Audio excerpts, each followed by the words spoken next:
pelakunya, orangnya, seorang pria dan seorang wanita. Ya. Di gereja Katolik tidak dimungkinkan pernikahan LGBT, tahu kan?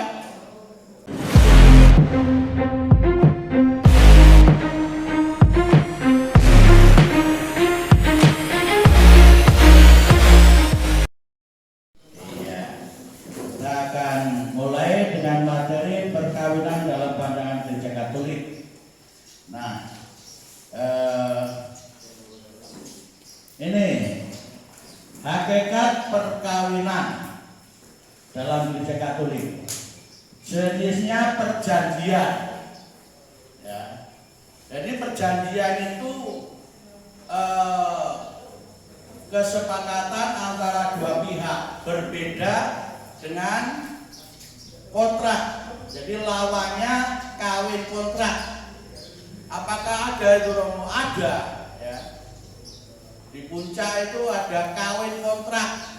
Kontrak berapa lama? Kan gitu. Sesudah selesai kontrak, perkawinan selesai. Ya. Nah, perkawinan gereja Katolik bukan seperti itu. Perjanjian ini berpola dari perjanjian Allah kepada umat Israel. Pada saat itu Allah bersabda, "Aku adalah Allahmu dan kamu adalah umatku." Jadi antara Allah dengan bangsa Israel itu ada perjanjian keterikatan. Maka dari itu kalau kita perhatikan ya, dalam kitab suci di kamus itu bagian akhir ada kata zina. Ya.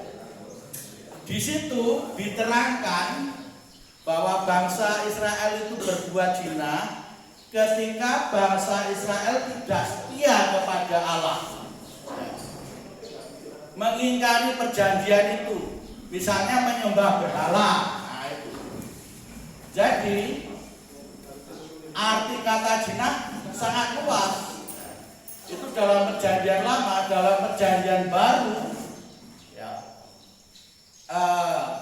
Kristus disebut mempelai gereja, dan gereja adalah mempelai Kristus, mempelai wanita. Maka dari itu gereja itu disebut sebagai mempelai perempuan. Nah, jadi mana program? Waduh, silakan. Iya. Jadi pola seperti itu, ya. Dengan demikian perkawinan, ya, itu adalah perjanjian, dan nanti kalian dalam pernikahan itu akan saling mengucap janji satu kepada yang lain, ya, satu kepada yang lain. Kapan perkawinan itu sah? Kapan? Pada saat janji. Jadi pada saat perkawinan itu enggak ada cincin, enggak ada sungkem, enggak ada khotbah, bahkan enggak ada bacaan. Asal ada janji itu sudah sah. Intinya pada janji itu. Tetapi seperti kalau kita makan, ya kan, yang bikin kenyang itu apa? Nasi, ya kan. Tetapi kalau kita hanya makan nasi saja kan enggak abdol, ya, nggak lengkap. Pasti ada sayur, ada lauk, ya, ada lalapan, ada sambal, begitu sehingga makanan itu menjadi lezat dan menjadi lengkap. Begitu juga dalam perkawinan. Sebetulnya yang inti itu janji itu, ya, nggak ada yang lain-lain, asal janji itu ada, ya sah. Nah, itu jadi perkawinan adalah suatu perjanjian, lawannya adalah kontrak.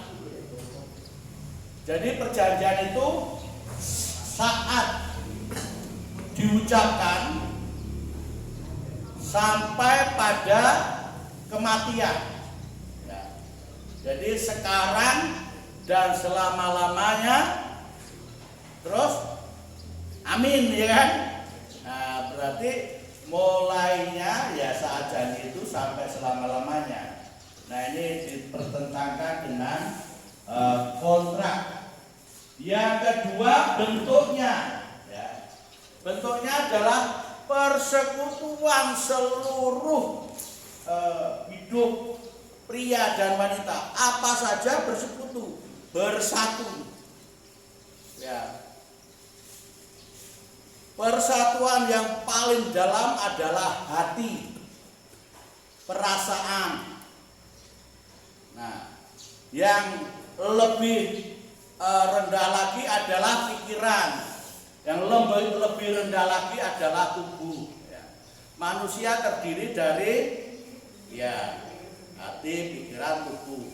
Yang paling rendah tubuh. Orang bisa bersatu tubuhnya. Ya. Misalnya orang yang dengan pelacur, ya kan? Ya. Itu persatuan tubuh. Tetapi apakah hatinya menyatu? Ya. Apakah pikirannya menyatu? Pikirannya belum tentu setuju. Hatinya apalagi? Yang penting apa? Dapat duit, ya kan gitu. Seperti lagunya si Titiek Puspa, ya. Bahwa di dalam hati itu sebetulnya menangis walaupun dalam mulut itu tersenyum, ya kan? Tidak ada persatuan yang lebih sempurna daripada persatuan yang dibangun dalam perkawinan. Ya. Baik tubuh, pikirannya setuju, sama-sama sepakat, maupun hati. Tetapi yang lebih dalam lagi apa? Yang merupakan yang mendukung, yaitu kesatuan dalam hal ekonomi. Ya. Duitnya itu mestinya juga dalam kesatuan. Jangan istri punya harta sendiri, suami punya harta sendiri. Rumah atas nama rumah dan tanah atas nama suami, ya kan? Mobil atas nama istri. Nanti pisahnya cepat itu, ya. Karena masing-masing juga punya atas nama, apalagi juga tabungan, ya. Ini tabungan atas nama istri, tabungan atas nama suami, ya. Itu ada peluang untuk penyelewengan. Suami punya tabungan sendiri, punya uang sendiri, bisa jajan, bisa pacaran lagi, ya. Ada kalau laki-laki punya will, tahu will ya?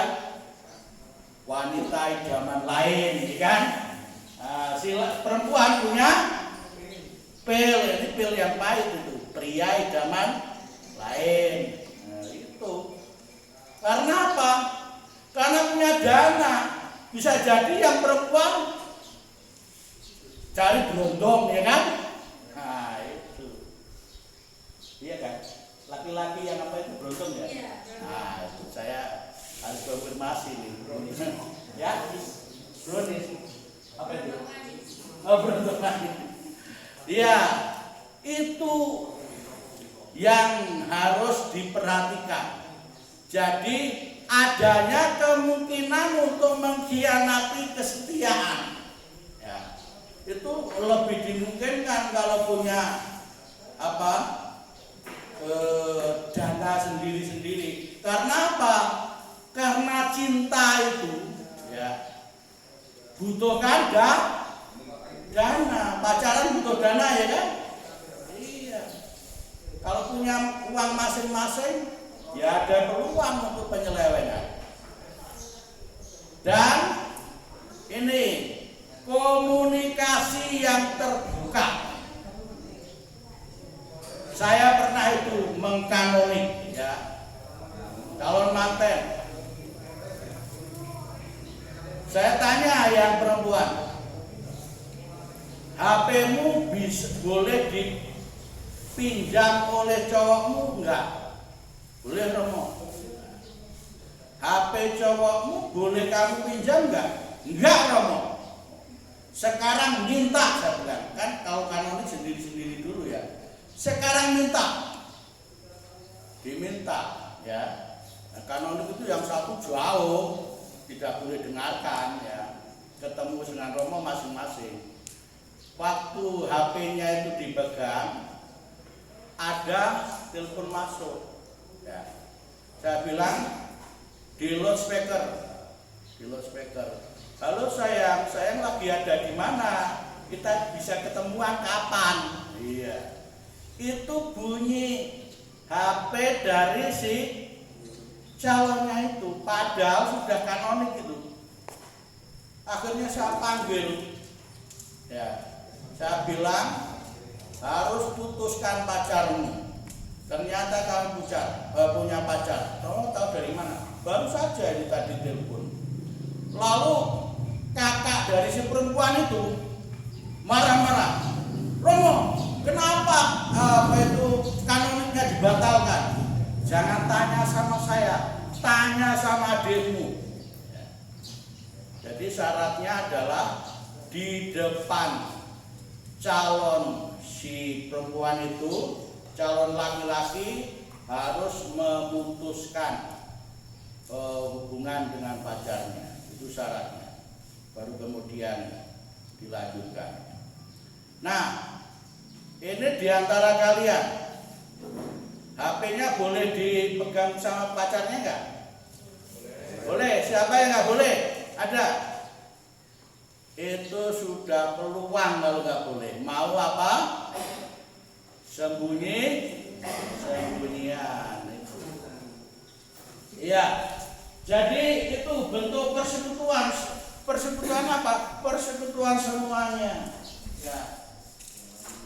Hati, pikiran ya. Nah, subjeknya, pelakunya, orangnya, seorang pria dan seorang wanita. Ya. Di gereja Katolik tidak dimungkinkan pernikahan LGBT, tahu kan? Ya, lesbian atau apa itu homo ya, itu tidak dimungkinkan. Harus laki-laki tulen dan perempuan tulen, dan itu harus sudah diketahui sebelum melangkah ke perkawinan ya. Tapi nanti akan saya bahas lebih lagi. Jadi normal itu artinya ya si laki-laki bisa tertarik pada seorang perempuan, perempuan bisa tertarik pada laki-laki ya. Jangan ya tidak ada ketertarikan. Dan ketertarikan itu adalah anugerah dari Tuhan yang harus disyukuri. Sesuatu yang suci. Tuhan menghendaki seperti itu supaya manusia berpasang-pasangan, ya kan? Ya. Demikian. Lalu dasarnya adalah cinta kasih. Ya. Lawannya apa? Terpaksa. Jadi dengan demikian tidak ada perkawinan tanpa ada kebebasan. Ya. Apakah ada? Itu banyak. Karena apa? Karena harta. Ya karena utang budi. Karena macam-macam. Karena diculik. Ya. Dan lain sebagainya. Jadi jangan sampai ada keterpaksaan dalam perkawinan. Kalau terpaksa berarti tidak bebas.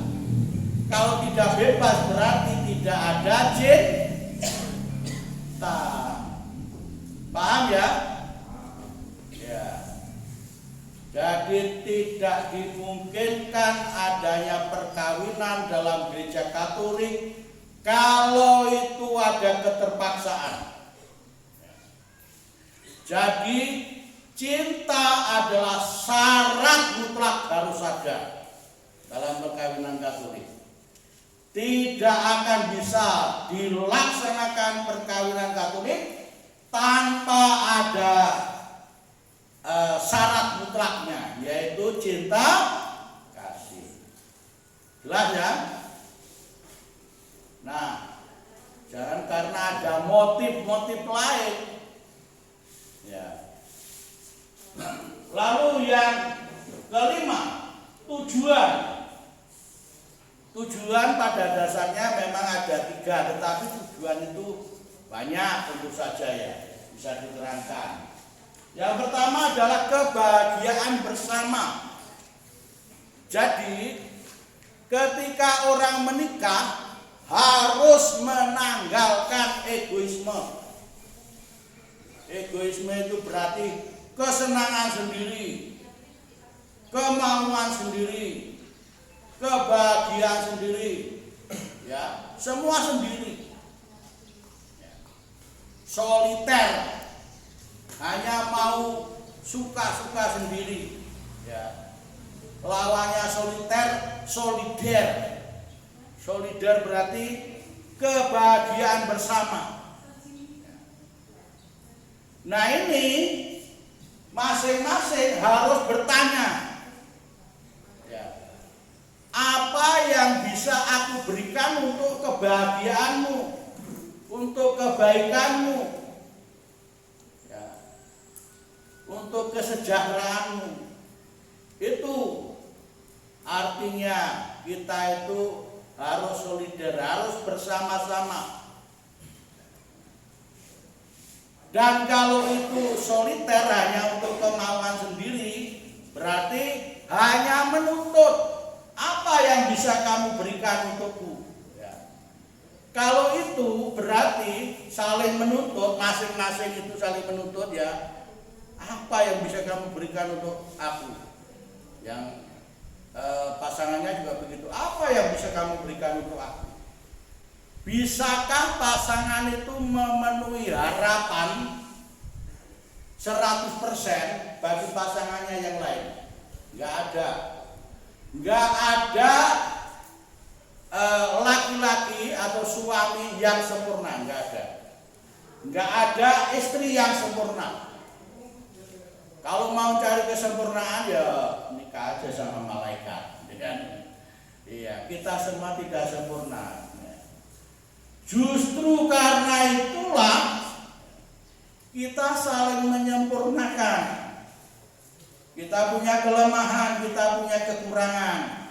Tetapi kamu punya kelebihan, punya kemampuan.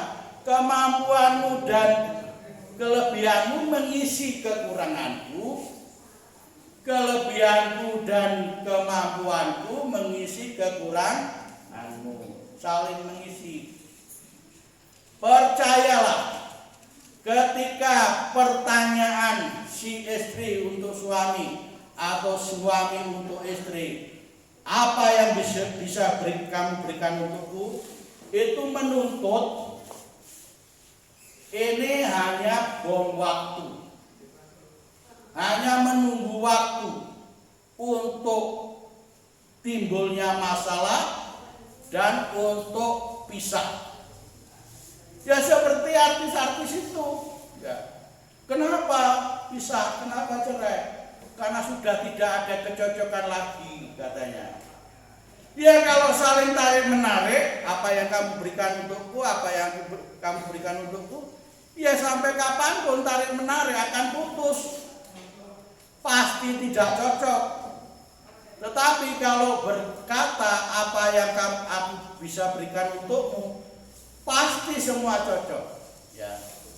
Saling mengisi, saling memberi, saling melengkapi, saling menyempurnakan. Tidak ada orang yang tidak bersalah.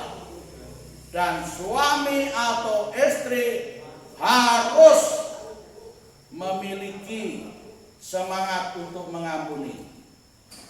Ini. Seperti Allah juga demikian pada manusia, menebus dosa manusia. Tahu bahwa manusia itu lemah. Kalau Allah aja demikian, apalagi kita, ya.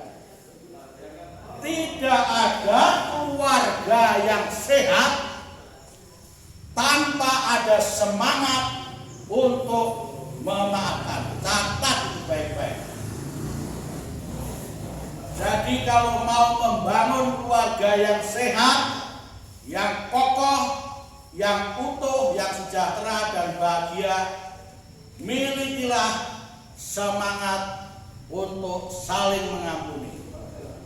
Bukan berarti bahwa kita lalu mentolerir kesalahan, tidak. Bahwa manusia itu berbuat salah itu pasti, tetapi jangan lalu kesalahan itu menjadi titik tolak dalam membangun keluarga. Apalagi kalau kesalahan itu masa lampau. Ini semua sudah jujur pada pasangannya masing-masing. Masa lampaunya bagaimana itu? Sudah cerita? Nggak ada yang menutup-nutupi. Harus jujur, daripada nanti kebuka di waktu belakangan sesudah suami istri akan menimbulkan masalah. Ya, harus jujur apa adanya. Saya memang begini. Kalau bersedia untuk menerima aku apa adanya, silakan. Nah, tidak ada keluarga yang kuat dan kokoh kalau kita itu bertolak dari kelemahan dan kekurangan. Kalau mau membangun keluarga yang kokoh, bangunlah di atas kekuatan dan kemampuan, kelebihan kalian masing-masing. Itu yang harus menjadi titik tolak. Nanti ada materi perbedaan antara pria dan wanita. Ya. Di situ mau menjelaskan apa? Kalian memang benar-benar berbeda. Justru harus menerima perbedaan itu. Ya. Bukan untuk membeda-bedakan. Karena ada lagunya si Farel kemarin ya. Aja dibanding-bandingin kan? Iya. Nah, itu yang kelima. Yang kelima yang kebahagiaan bersama terbuka.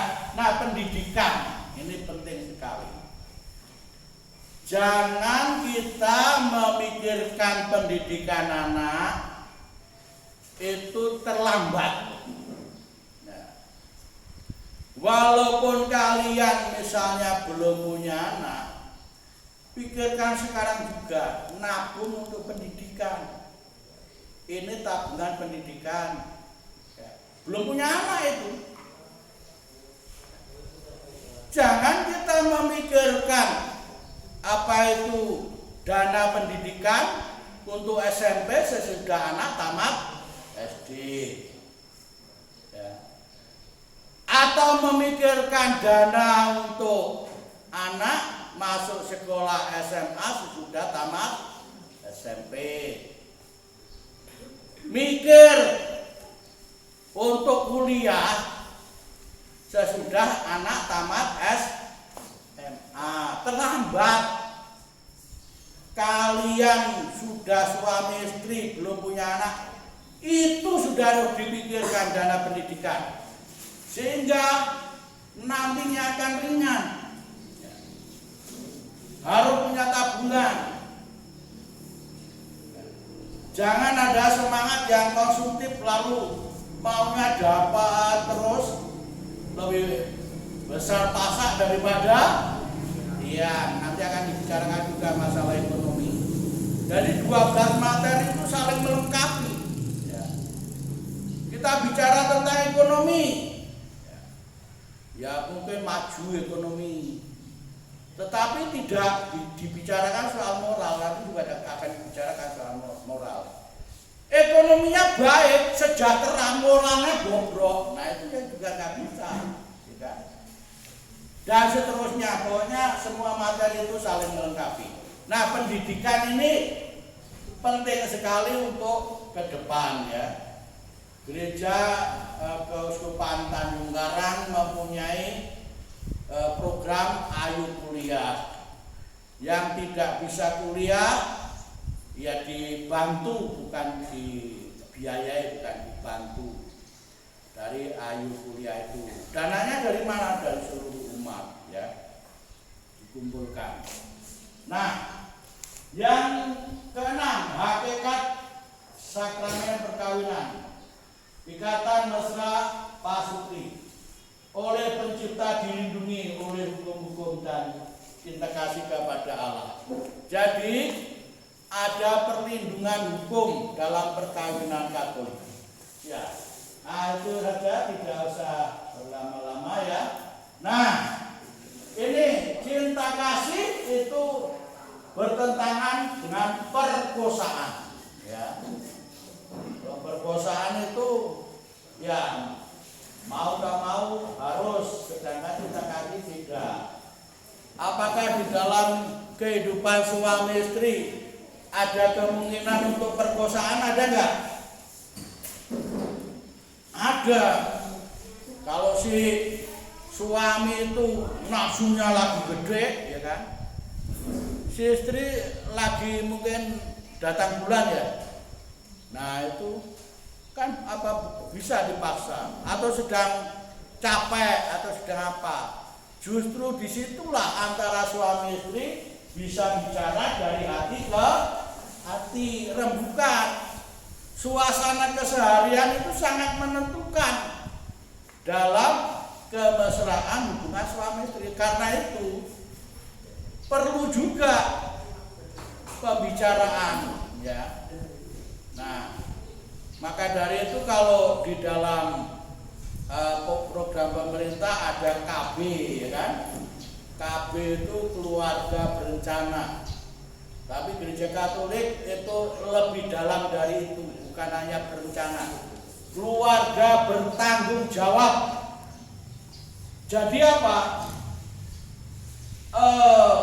Segala sesuatu yang dilakukan itu bisa dipertanggungjawabkan baik secara moral maupun secara hukum, ya. Jadi tidak semena-mena, itu yang kita kasih. Yang kedua, kesatuan tubuh, ya. Nah, ini lain dengan peraturan seperti yang saya katakan tadi. Di sini hanya tubuh saja. Ini kesatuan utuh, ini kesatuan tubuh saja, bertentangan. Tidak ya diperkenankan ini. Ini yang diperkenankan. Utuh pribadi manusia hadir seluruhnya, ya. Melakukannya dalam sukacita, ya kan? Iya. Dalam kehendak bersama. Hanya dalam perkawinan bisa terjadi seperti itu. Nah, kelahiran dalam perkawinan itu ya ada terarah pada kelahiran, tetapi tidak mutlak. Artinya begini, kalau misalnya nanti tidak punya anak, boleh cerai enggak? Enggak boleh ya. Siap ini kalau misalnya enggak punya anak, enggak cerai. Siap enggak? Siap. Hah? Siap. Siap. Ya karena itu hanya terarah, tidak mutlak, ya. Jadi ketidaklahiran anak tidak membatalkan perkawinan. Jadi ini abortus itu ada dua, ya, dua jenis. Abortus provokatus dan abortus satunya apa tadi? Spontaneous. Jadi yang provokatus, yang provokatus atau yang spontaneous itu? Spontaneous. Nah, yang spontan keguguran, ya, provokatus dibuat kesengajaan. Jadi tidak boleh membuat pengguguran yang disengaja, itu tidak boleh. Kalau sampai itu dilakukan entah dengan cara apapun, lewat dokter atau obat-obat atau apa, dia harus mengaku dosa kepada seluruh umat, seluruh gereja, pada Tuhan yang diwakili oleh imam. Artinya harus mengaku dosa pada imam. Itu satu. Yang kedua, kalau ada kasus itu, imam harus melaporkan pada uskup. Dan yang ketiga, ada sanksi hukum bahwa keluarga yang bersangkutan, baik suami ataupun istri, tidak boleh menerima hak yang tidak pantas, yaitu menerima tubuh Kristus selama 1 tahun. Nah, berat kan? Itu. Kalau itu provokatus, artinya disengaja. Lain kalau tidak disengaja, keguguran, ya. Itu enggak masalah kalau keguguran. Nah, yang ketiga, perkawinan itu urusan publik, urusan gereja, urusan masyarakat, urusan negara. Perkawinan itu, iya, bukan urusan kalian masing-masing. Nah, karena itu bertentangan, kumpul kebo itu bertentangan. Apa urusanmu dengan aku? Yang penting aku senang, dia senang juga. Lalu kumpul. Tidak ada ikatan perkawinan, tidak ada entah menikah secara agama, gereja atau apa, pokoknya hanya kumpul saja. Nah, ini bertentangan ini, ya, dan kumpul kebo ini. Zusammenleben bahasa Jermannya, ya kan? Hidup bersama tanpa ikatan perkawinan. Nah, itu. Yang kelima, setia, lawannya cerai. Ya, setia itu ya sekarang dan selama-lamanya. Itu bertentangan dengan kawin kontrak tadi. Jadi tidak ada perceraian. Perceraiannya adalah kematian. Ya. Nah, tapi ada pembatalan perkawinan itu loh. Nah, itu nanti saya bahas kemudian, ya.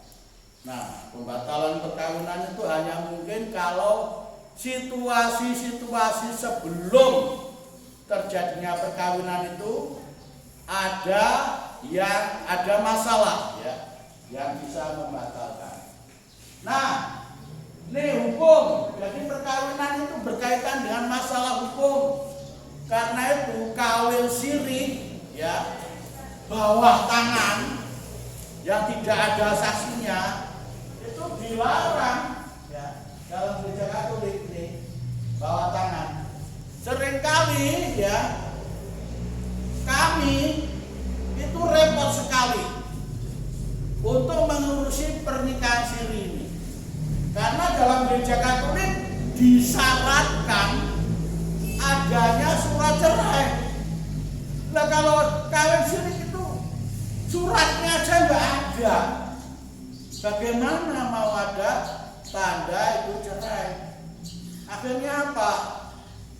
Dipakai cara yang mungkin, ya, surat dikeluarkan oleh lurah, ditandatangani oleh yang bersangkutan, dan menyatakan bahwa sudah tidak ada hubungan, ya.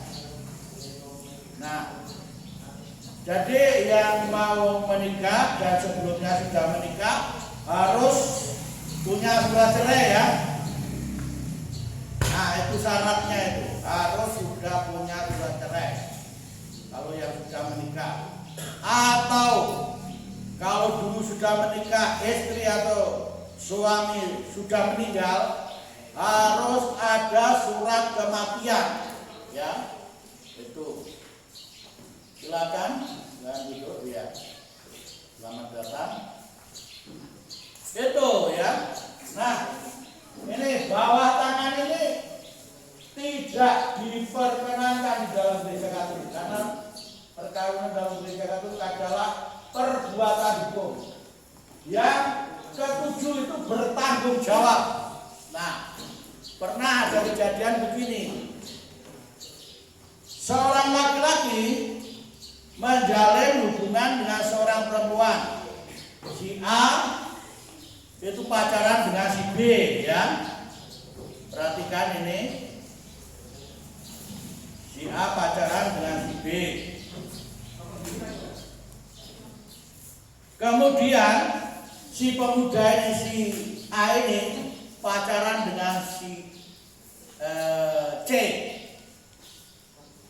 Nah, kedua-duanya itu hamil.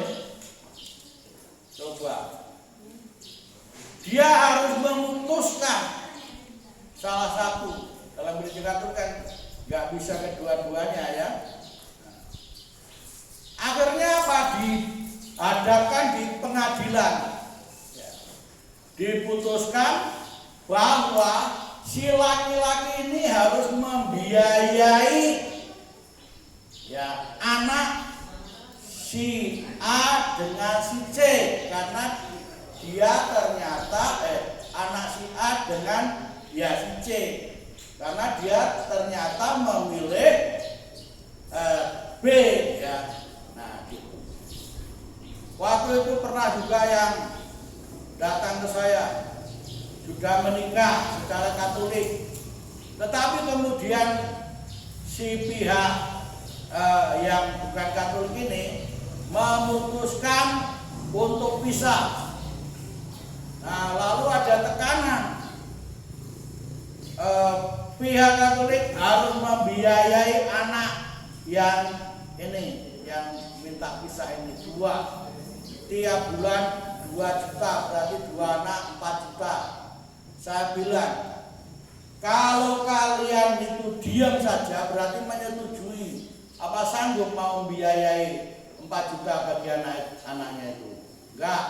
Nah, saya menghubungi pengacara yang kenalan dan memang tidak butuh banyak biaya. Saya harap dari antara kalian tidak ada yang berurusan dengan pengadilan.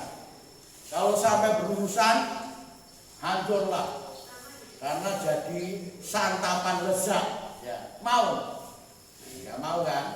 Iya. Nah akhirnya ya batal. Karena apa?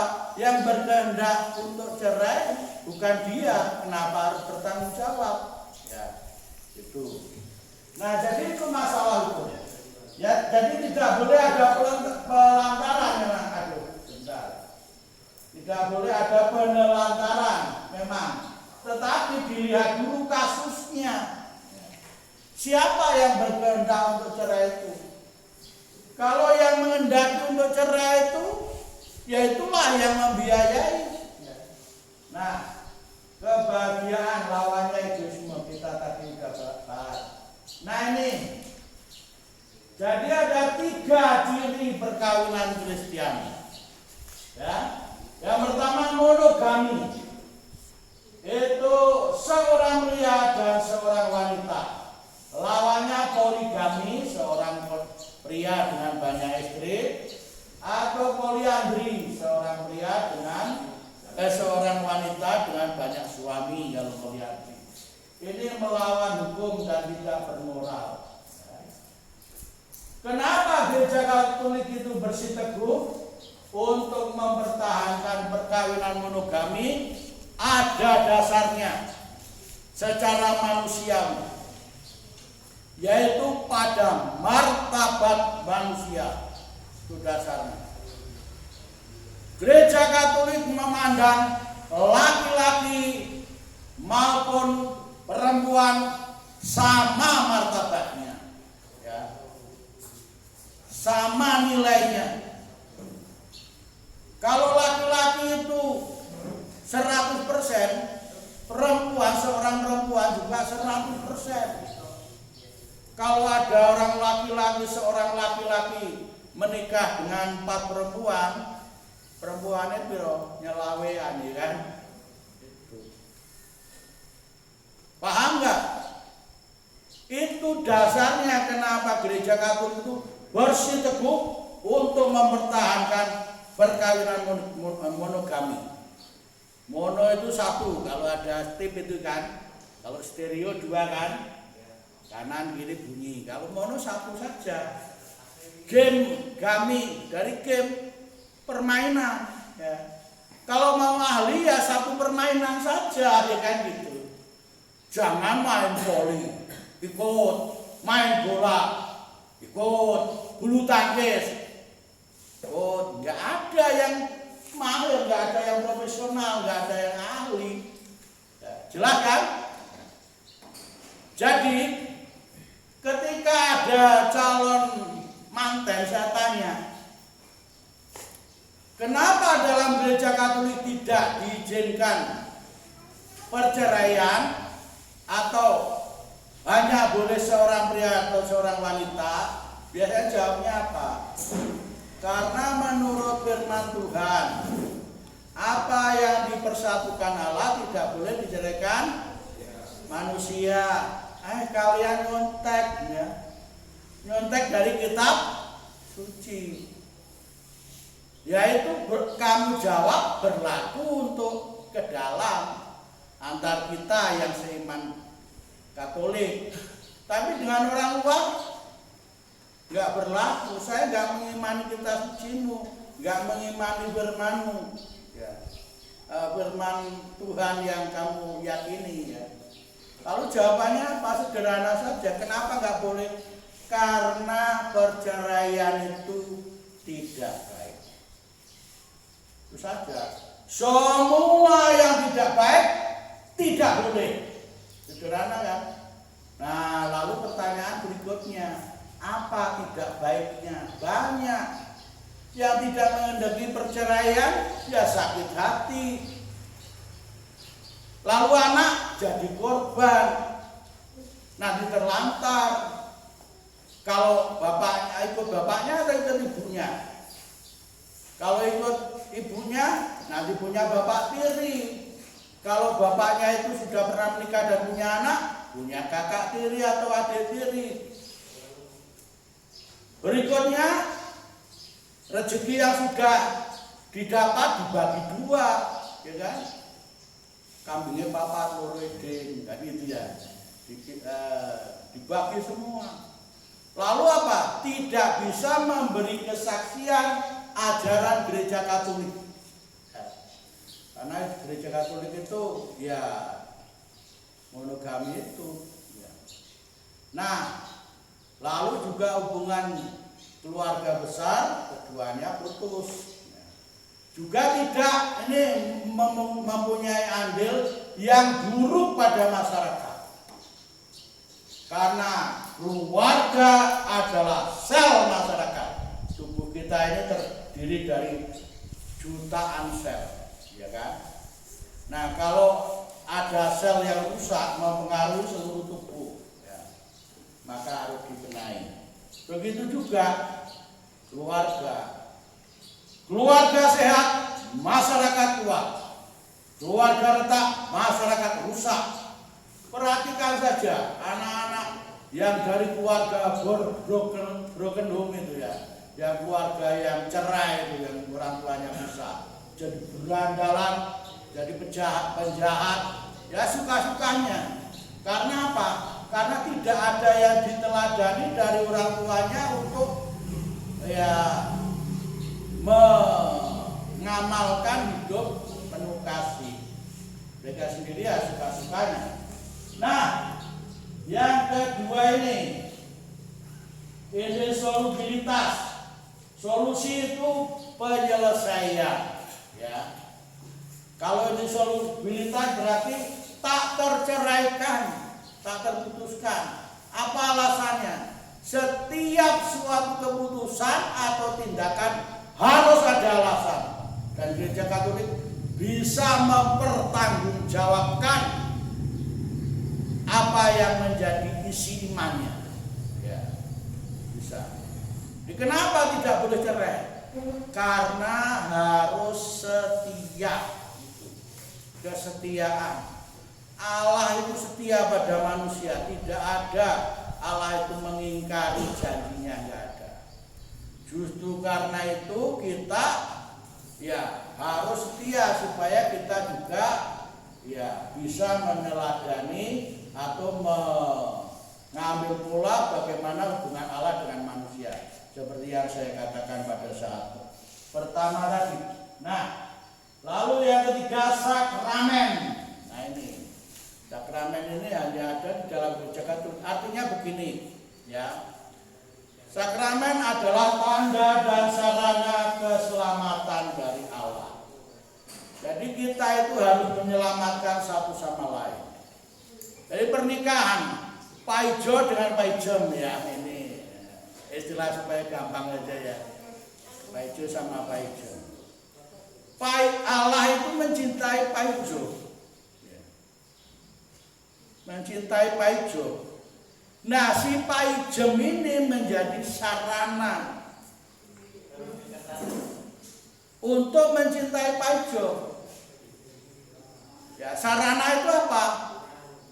Ya, alat yang digunakan. Kita harus menjadi alat yang dipakai oleh Allah untuk mendatangkan berkat bagi pasangan kita. Ya. Kan ada lagunya, hidup ini adalah kesempatannya. Jadi kita harus mumpung masih kuat harus menjadi berkat bagi orang lain, bagi sesama. Si istri itu menjadi sarana Allah untuk mencintai suami. Si istri menjadi tanda Allah untuk mencintai suami. Ya. Seperti kalau kita di jalan raya ada tanda lalu lintas, ya kan? Merah, kuning, hijau, lampu itu tanda. Ya. Nah, ketika kita itu lewat lalu lampu merah harus berhenti. Ya. Kalau lurus akan ditabrak dari samping. Kalau lampu hijau harus jalan. Ya. Kan gitu. Ya. Kalau kita berhenti akan ditumbur dari belakang. Kalau kuning hati-hati. Itu artinya padahal itu hanya warna. Artinya itu kesepakatan seluruh dunia tentang lalu lintas. Begitu juga kita itu menjadi tanda bahwa Allah mencintai pasangan Anda, ya, lewat atau menggunakan Anda. Si suami mencintai istri. Allah itu mencintai istri tapi menggunakan suami sebagai tanda. Supaya apa? Supaya selamat. Begitu juga dalam tanda lalu lintas tadi. Kalau tidak taati selamat enggak? Enggak. Kan terjadi kecelakaan, ya kan? Nah, bisa paham enggak? Itu artinya sakramen. Sakramen adalah tanda dan sarana keselamatan dari Allah untuk manusia. Siapa yang tidak ingin selamat? Ya kan? Kita semua ingin selamat. Iya. Nah, itu cirinya ada 3. Nah, ada tidaknya halangan. Halangan dalam perkawinan itu ada 14. Nah, banyak kan? Nanti akan kita lihat ini. Ada enggak halangan untuk kita? Dan itu yang akan diselidiki pada saat kanonik. Kanonik itu, penyelidikan kanonik itu untuk melihat apakah ada halangan atau tidak dalam perkawinan. Ada 14 ini. Ya, nanti akan kita lihat. Benar tidaknya konsensus perjanjian. Jadi konsensus perjanjian itu pada saat pernikahan, kalau rumusan gereja Katolik, ya, contohnya begini, ya.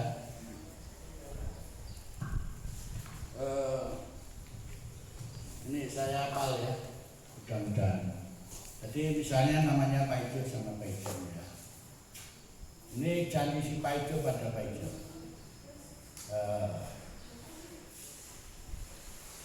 Pak Ijo, saya mencintai dan menghormati engkau dalam suka dan duka, dalam sehat dan sakit, dalam untung dan malang, sampai seumur hidup. Demikianlah janji saya di hadapan Allah dan umatnya. Intinya begitu. Nah, jadi yang menikah siapa? Mereka berdua. Dalam pengumuman di gereja sampai 3 kali akan saling menerimakan sakramen perkawinan antara Pak Ijo dari Metro umpamanya ya kan, anak si A si B dengan paijem dari Ringin misalnya kan, ya anak si A si B. Nah, barang siapa mengetahui halangannya harap menyampaikan kepada pastor paroki. Begitulah diumumkan sampai 3 kali. Apakah ada kemungkinan batal? Ada. Sudah diumumkan begitu, ternyata ada yang komplain ke saya. Romo, itu si paijem itu udah punya suami. Loh, ternyata sudah menikah. Nah, ya batal, nggak bisa dilakukan. Kan? Begitu. Nah, jadi ada halangan-halangan. Jadi konsensus perjanjiannya harus benar. Ya. Sehingga bahwa mereka berdua itulah tanpa paksaan. Lah bagaimana kalau bisu? Ya, saya pernah memberkati perkawinan itu bisu. Yang perempuan cantik tapi bisu. Gitu. Ya hanya isyarat saja mau dan baik lisan maupun tertulis ya. Jadi manggul-manggul saja tanda bahwa dia setuju. Nah, jadi ini maaf yang muslim ya. Berbeda dengan yang muslim, ya cara Islam itu yang menikahkan itu penghulunya. Ya. Saya pernah itu didatangi suami istri, Romo dulu yang menikahkan kami. Ah, enggak lah, masa saya menikahkan? Iya kok Romo ada fotonya kok. Enggak, saya itu enggak menikahkan kamu. Lalu baru saya jelaskan bahwa saya tidak pernah menikahkan orang, hanya memberkati. Apa saya pernah mengatakan, Paijem, Paijo, aku menikahkan kau dengan Paijem? Enggak ada kan? Enggak ada. Kalau baptisan ya iya. Ya, Paulus, aku membaptis engkau dalam nama Bapa, Putra dan Roh Kudus. Jelas kan? Beda dengan perkawinan. Aku nggak pernah mengatakan Paijem, aku menikahkan kau dengan Paijem, ya nggak ada. Kalian sendirilah yang menikahkan. Seperti dalam pengumuman itu akan saling menerimakan perkawinan. Ya. Nah, itu artinya ya. Jelas ini ya. Jelas. Itu konsensusnya, rumusannya harus benar, tepat, dan tidaknya tata cara peneguhan ya. Yang boleh meneguhkan dalam perkawinan adalah imam dan diakon. Nah itu sudah caranya benar, tata caranya juga benar. Harus ada janji perkawinan baik secara lisan maupun tertulis. Ya. Nah, ini soal kriteria sah tidaknya selain 14 halangan itu. Nah, 14 halangan itu adalah ini, ya. Usia gereja wanita itu ini, lalu pria ini, ya. Nah, ini tidak tetap 6 ini, ya. Artinya tidak tetap apa? Bisa melaksanakan perkawinan dengan catatan. Nah, artinya bisa berubah. Akhirnya akan bisa terlaksana. Ya. Misalnya umur, ya ditunggu, kalau nanti sudah umur ya bisa dilaksanakan. Sekarang ini negara sangat ketat, ya. Umur dinaikkan minimal itu 17. Karena apa? Kalau belum 17 kita belum punya KTP.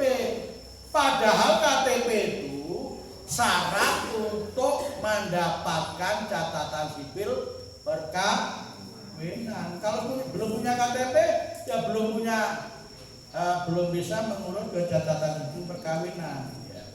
Tapi kita semua sudah di atas 17 ya. Nah begitu. Lalu beda agama. Nah ini juga halangan. Bagaimana ini bisa diatasi? Ya diproses. Nantinya ada tahapan-tahapannya. Sesudah berkas terkumpul dengan segala perjanjian baik pihak laki-laki maupun perempuan, lalu diajukan ke uskup. Ya, bukan saya yang menentukan, walaupun saya pastor paroki, bukan saya. Kapan diadakan pemberkatan perkawinan? Ya tunggu dari berkas uskup itu dikabulkan, baru kita bicara soal tanggal, ya kan? Begitu bagi yang beda agama. Yang beda-beda juga sama, ya. Nah, yang keempat, ada ikatan belum atau tidak bebas dengan perkawinan. Jadi statusnya masih sebagai suami atau istri orang lain. Ini nggak bisa menikah dalam gereja Katolik. Lalu syaratnya apa? Syaratnya cerai dulu, tunjukkan surat cerai itu. Ya. Saya pernah itu memberkati perkawinan yang satu dari Australia, yang satu dari Medan. Saya lihat, wah, yang laki-laki ini pantasnya sudah menikah. Nah. Lalu apa? Harus ada surat baptis terbaru. Nah, dia urus surat baptis terbaru ke Australia. Lalu di surat baptis itu ada keterangan istri meninggal. Nah, baru bisa dilaksanakan, ya kan? Itu artinya dia sudah bebas, tidak terikat perkawinan, ya. Nah ini kaum kekal, itu kaum berjubah itu nggak bisa menikah, ya. Kecuali kalau sudah diurus, ya, lalu dia kembali menjadi awam. Seorang pastor, saya nggak bisa menikah, ya. Saya nggak terikat janji. Kalau misalnya saya keluar misalnya, ya harus urus dulu. Kemana urusnya? Ke Vatikan sana. Paus yang harus mengabulkan bahwa saya dibebaskan dan menjadi umat biasa. Itu namanya laikalisasi, menjadi awam lagi, baru bisa menikah. Begitu juga para saudara. Jadi ini yang tidak tetap, ya. Nah, ini sekarang yang tetap, hubungan darah, ya. Hubungan darah itu yang jelas garis lurus itu sama sekali tidak bisa. Kakek sama cucu, bapak sama anak, itu kan garis lurus, itu nggak bisa menikah, ya. Nah, hubungan semenda ini, ya, gimana ya gambarannya ya? Artinya bahwa dia masih ada hubungan darah berdasarkan perkawinan yang apa? Yang sebelumnya, ya. Nah, yang ketiga yang tetap ini impoten permanen. Jadi impoten itu ada dua, ya. Ada yang permanen, ada yang tidak. Yang permanen itu berarti struktur biologisnya itu dari semula memang tidak bisa mengadakan hubungan suami istri. Nah, jadi nggak bisa melakukan penetrasi. Itu kalau laki-laki. Kalau perempuan berarti tidak mempunyai liang senggama. Apa ada itu? Ada ternyata di dunia ini, ya. Ada. Nah, itu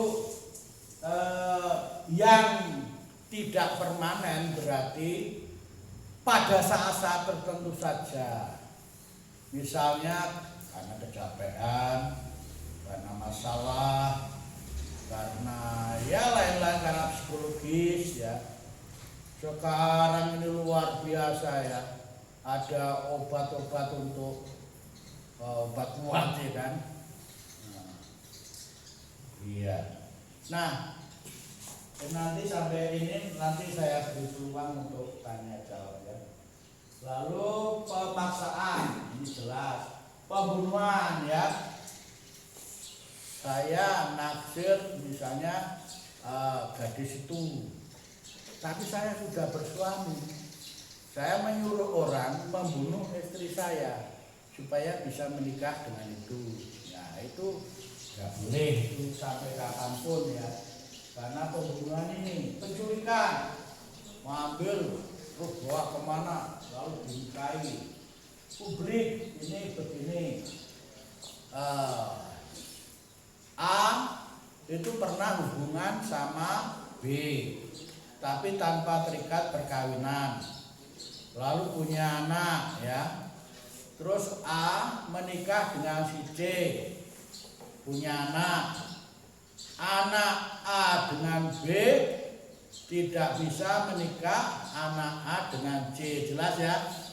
Nah, itu berarti ya, terhalang untuk seterusnya. Adopsi yang sudah diangkat menjadi anak angkat, terus dinikahi atau menjadi adik angkat atau menjadi apa yang angkat-angkat itu enggak. Nah, ini sekarang pertanyaan silakan. Daripada kebanyakan nanti ya. Kalau ada yang mau ditanyakan silakan. Dari materi yang sudah ini sebelum saya lanjutkan ya. Ada pertanyaan? Ada yang jelas enggak? Kalau enggak jelas tanyakan saja. Sebelum kita lanjutkan ke selanjutnya. Ini sudah ya. Nah, ada yang mau tanya? Saya ingin tahu yang beragama Kristen ada? Enggak ada. Yang beragama Islam? Ayo tunjuk 1, 2, 3, 4, 5 ya. 5 betul? Iya. Berarti seperti tadi itu terhalang beda agama. Nah prosesnya itu nanti minta dispensasi namanya ya.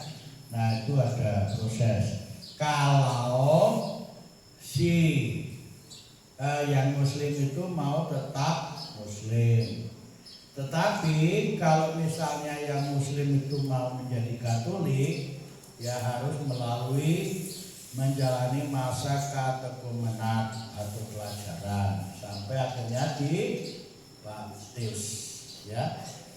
Nah, kamu mau jadi Katolik? Kamu? Terus sana tadi? Nah, satu lagi. Kamu jadi Katolik juga ya? Nah, kamu? Wah, mesti pikir-pikir ini. Nah, tapi kelihatannya kok menarik gitu ya. Acara Katolik kok asik gitu kan? Nah, iya. Hanya acara Katolik itu the best mas. Ya. Waduh. Promosi. Nah, jadi ini tata peneguhan yang benar, tata peneguhan biasa pejabat resmi gereja. Jadi pastor, diakon itu boleh. Ya tentu saja kalau diakon itu tanpa misa. Nah kalau perkawinan dispensasi juga biasanya tanpa misa. Ya. Nah tata peneguhannya ada di sini ya. Di sini ini dari pernikahan awal sampai upacara perkawinan, pesta perak, emas, intan ada di sini ya. Nah kemarin saya baru saja itu upacara ya, ada misa kudus untuk keluarga suami istri yang pesta perak ya. Saya senang kalau misalnya ada suami istri yang merayakan pesta perak gitu ya, atau pesta emas gitu. Mereka mensyukuri cintanya gitu ya. Kamu nanti itu juga ya. Nah, tata peneguhan ekumenis itu artinya pernikahan beda gereja lalu diadakan upacara dalam bentuk ekumenis. Jadi ada pendeta, ada romo. Ya. Saya pernah itu. Nah, yang lain-lain silahkan ambil. Mau nyanyi, khotbah, apa, bacaan atau apa saja silahkan. Tetapi yang terpenting adalah prosesnya itu menurut gereja Katolik, ada beberapa dan seterusnya. Dan pada saat upacara itu ada perjanjian, ya. Ada janji itu diucapkan dan di hadapan imam. Itu saja syaratnya, ya.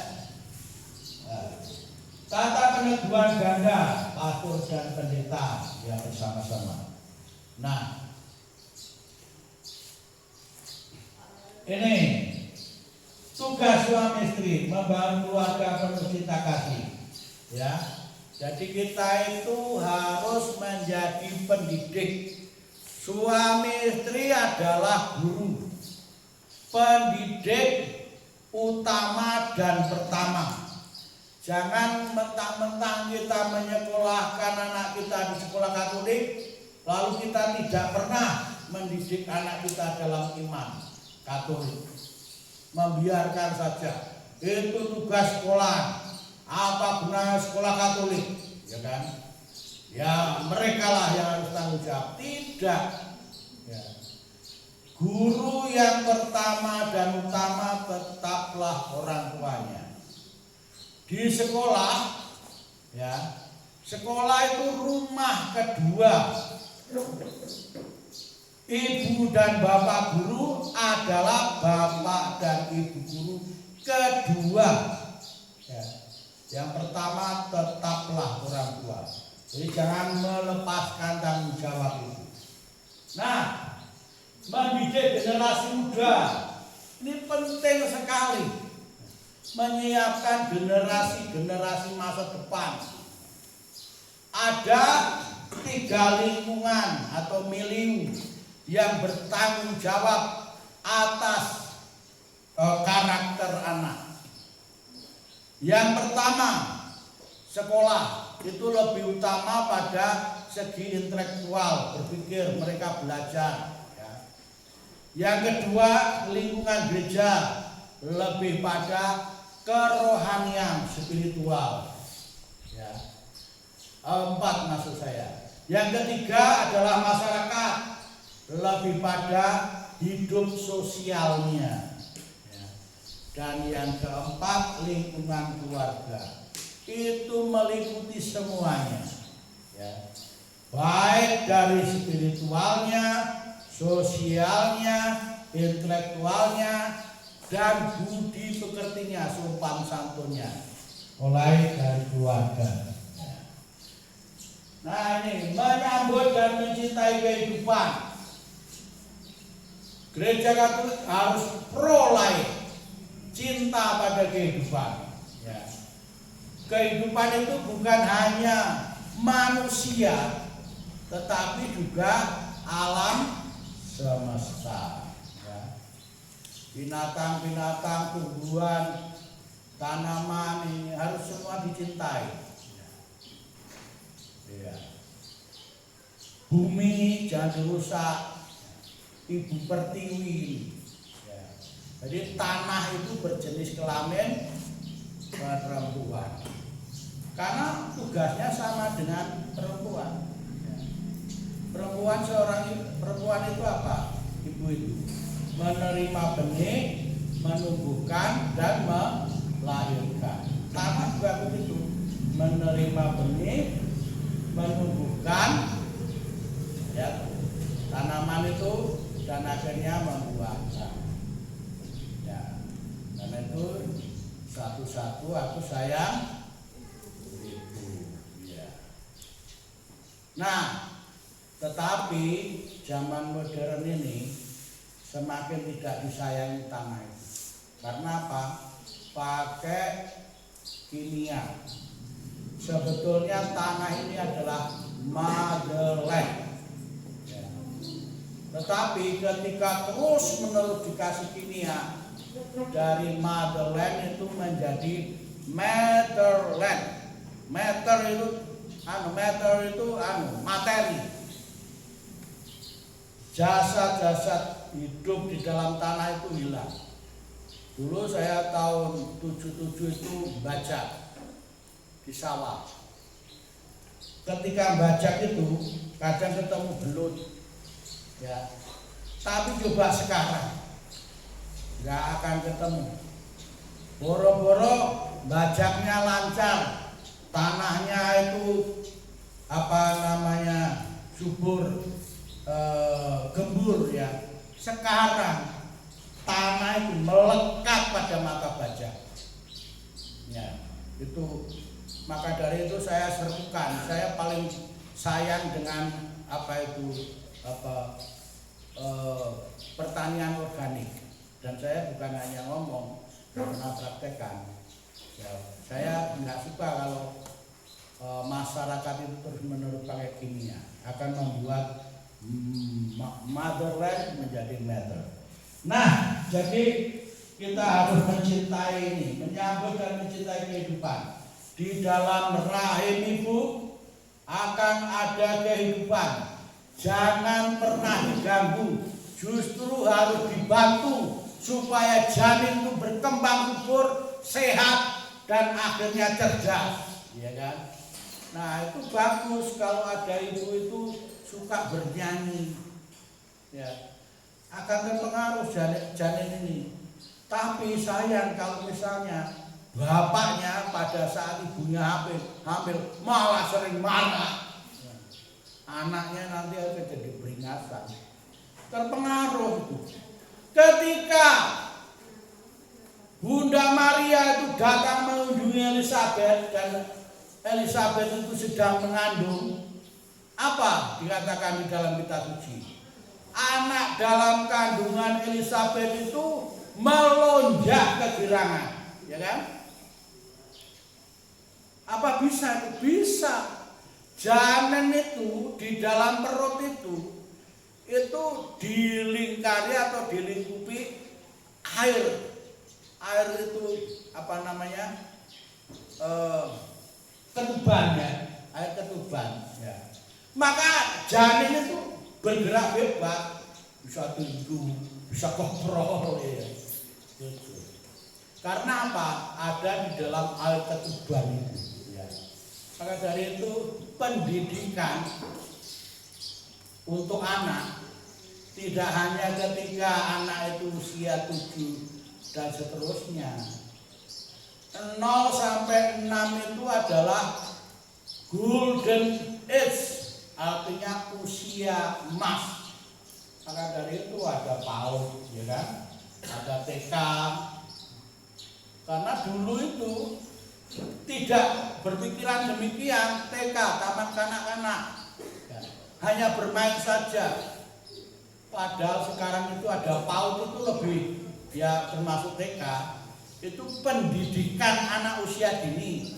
Kenapa ada perubahan? Dulu taman kanak-kanak, sekarang ada pendidikan usia dini. Karena ada kesadaran bahwa antara 0 sampai 6 itu adalah golden age. Nah, ikut membangun masyarakat, ya, harus terlibat ikut membangun gereja.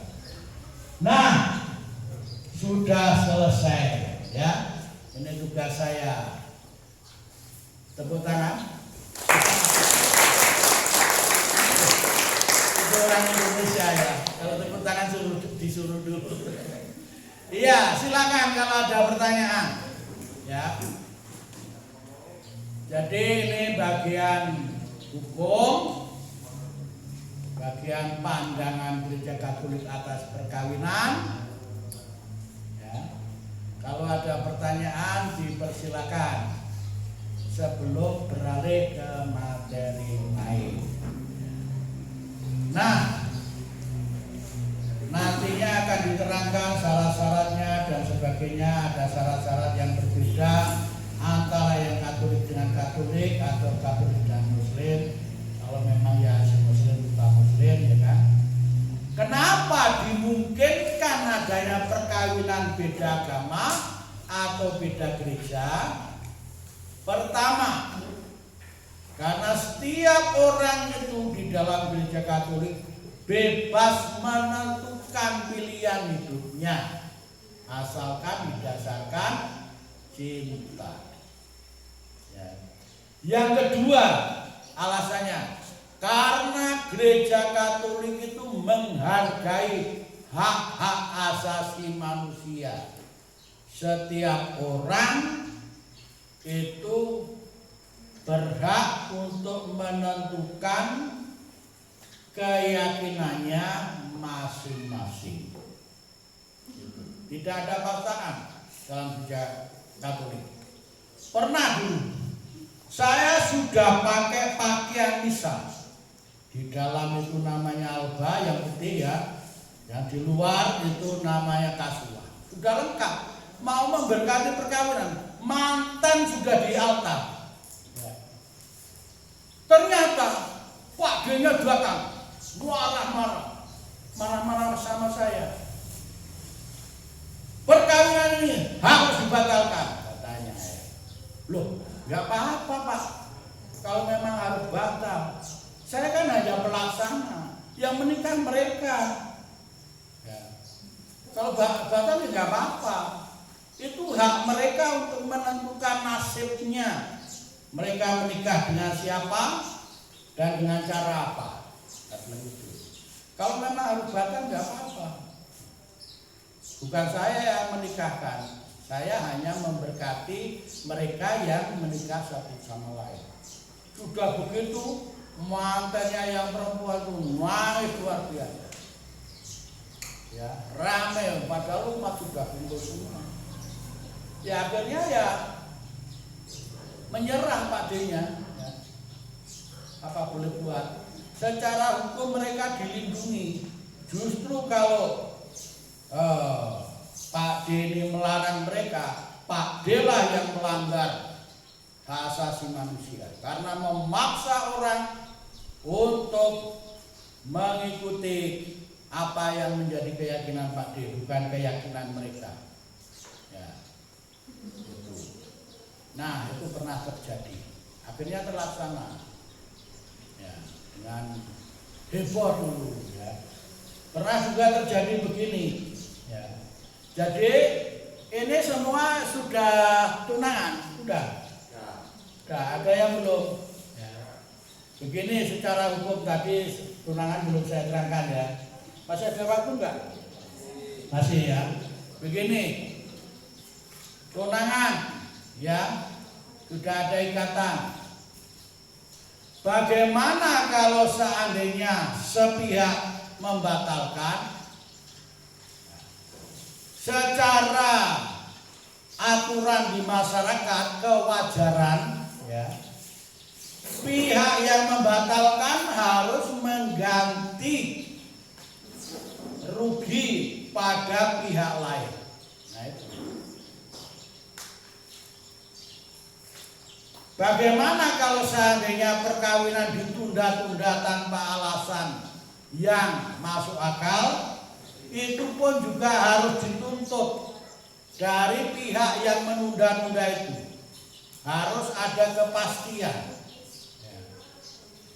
Bagaimana seandainya kedua pihak sama-sama bersepakat untuk membatalkan pertunangan itu, maka tidak ada kerugian, tidak ada yang merasa dipermalukan, dan dengan demikian tidak ada masalah.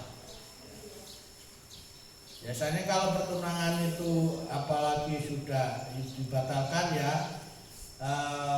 peningset apa itu namanya ya,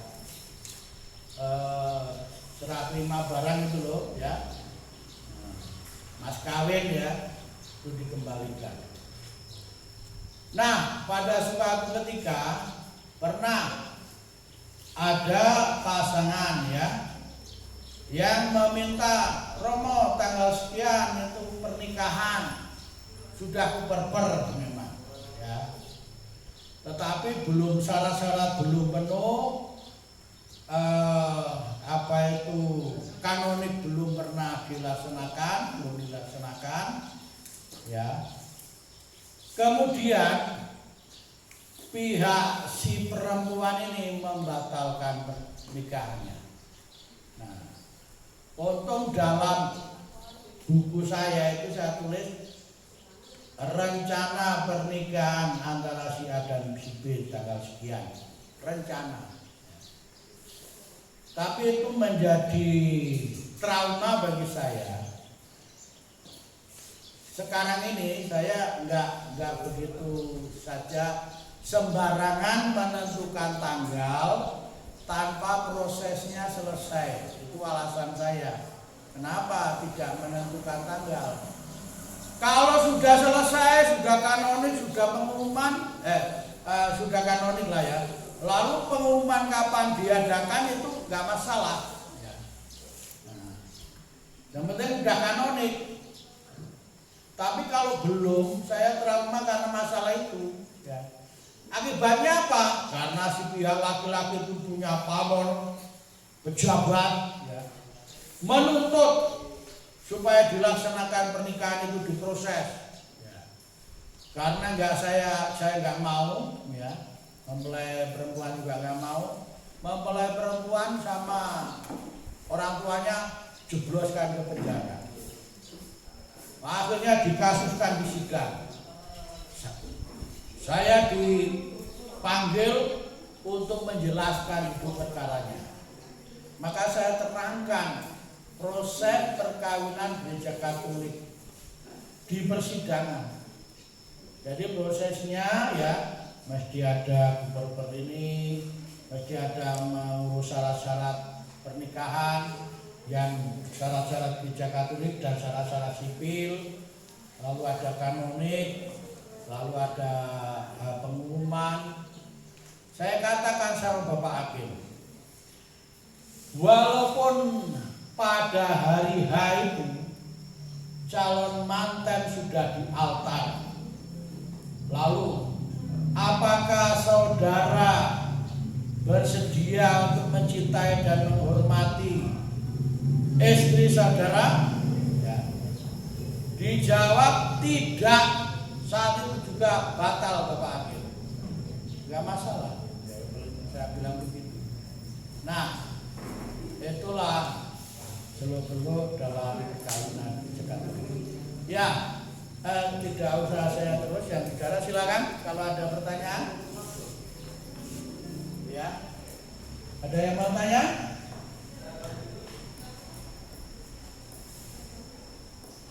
Nah, jadi syaratnya itu ada 2 jenis ya, gereja dan sipil.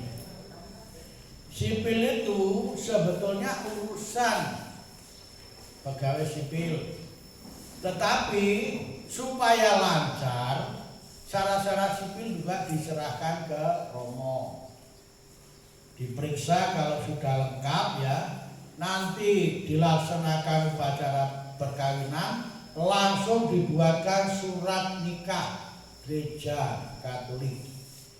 Dari surat nikah itulah menjadi syarat untuk maju ke catatan sipil.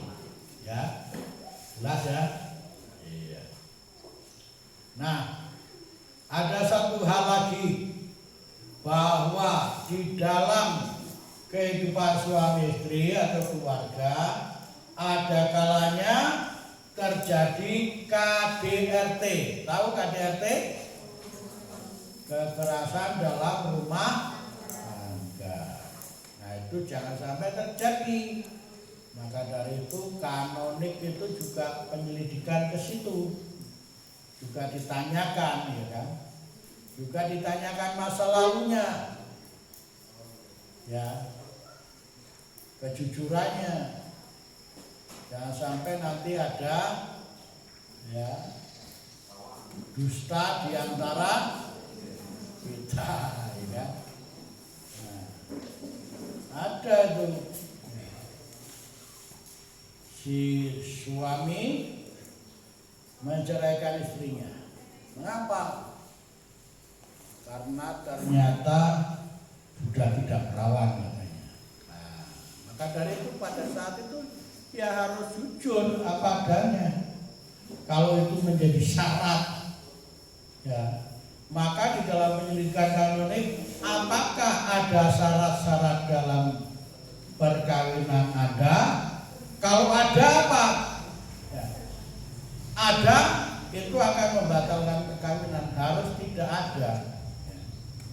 Jadi saya mencintai kamu, cintaku kepadamu adalah cinta walau, ya, bukan cinta kalau, ya kan? Nah, aku cinta sama kamu kalau kamu nanti ya hidup makmur, ya, punya mobil, punya ini, punya itu, karena kamu melarat, kamu saya pegang, ya, itu bisa kan? Nah, jangan ada syarat-syarat itu. Ada juga yang cinta kilat, ya kan? Romo, ini harus segera dinikahkan. Karena apa? Karena sudah kebablasan, ya. Hubungan suami istri sudah padahal belum apa-apa. Akhirnya ya Romonya nggak mau lah kalau cepat-cepat tanpa melalui proses. Wah, akhirnya yang terjadi apa? Ya, lihat sikap minggat.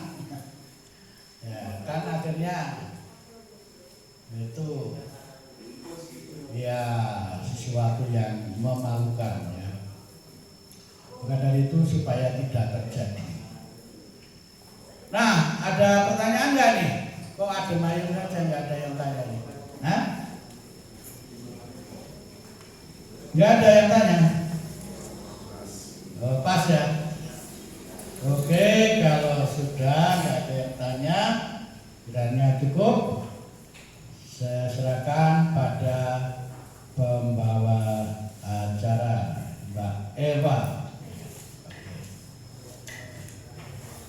Baik, terima kasih kepada Bapak Basuki untuk materi yang sudah diberikan.